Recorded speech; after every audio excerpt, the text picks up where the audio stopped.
อายแต่น้องสัญญาที่ด่านตมช่องเมฆว่ารอบ่มีค่าลางานเมื่อบานปากเสคราวน้ำนัดวันกลับมาทิ้งบ่าวอุบลคนคอยสัญญาสิเป็นบ้าทำใจกระดนพ่อได้ที่ผูกหัวใจเอาไว้ด้วยกันสาวเล่าทำมาทำงานที่ร้านอาหารได้เคียงไกลคือลืมไว้แท้ไปแล้วบ่แค่บ่โทรบ่ไลน์คิดพอโทรหาเป็นตาเหลือใจอยากให้ผู้ใดตอบมาเลขหมายที่ท่านโทรหาบนสามารถติดต่อได้กรุณาโทรใหม่อีกครั้ง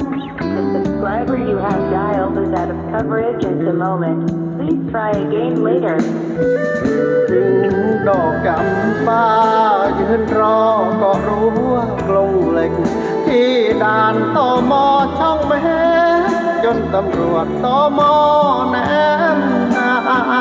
เป็นจังใดน้อสาวลาวเจ้าจังบ่มาหรือบ่าวลาวตายจุงเข้าพาควันแล้วนาจึงลบจึงลืมสัญญาจนลืมไปว่าเคยเป็นแฟนใครสาวเล่าตายเด็ดบาปหัวใจของอายแต่เด็กคิดทอดผู้สาวปากเสกเห็ดยังได้เด็กสิลืมได้ไอ้เล่าเต็มที่เปิดAEC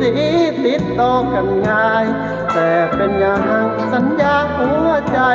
ผู้สาวเล่าตายจังให้อายรอ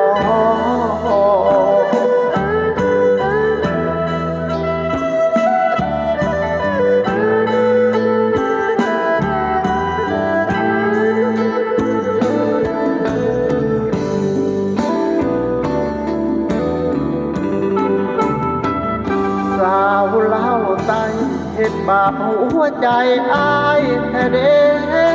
คิดทอดผู้สาวปากเสเห็ดจังได้เด้สิลืมได้ให้เล่าเต็มที่เปิดAECติดต่อกันง่ายแต่เป็นอย่างสัญญาหัวใจผู้สาวเล่าตายจังให้อายรอ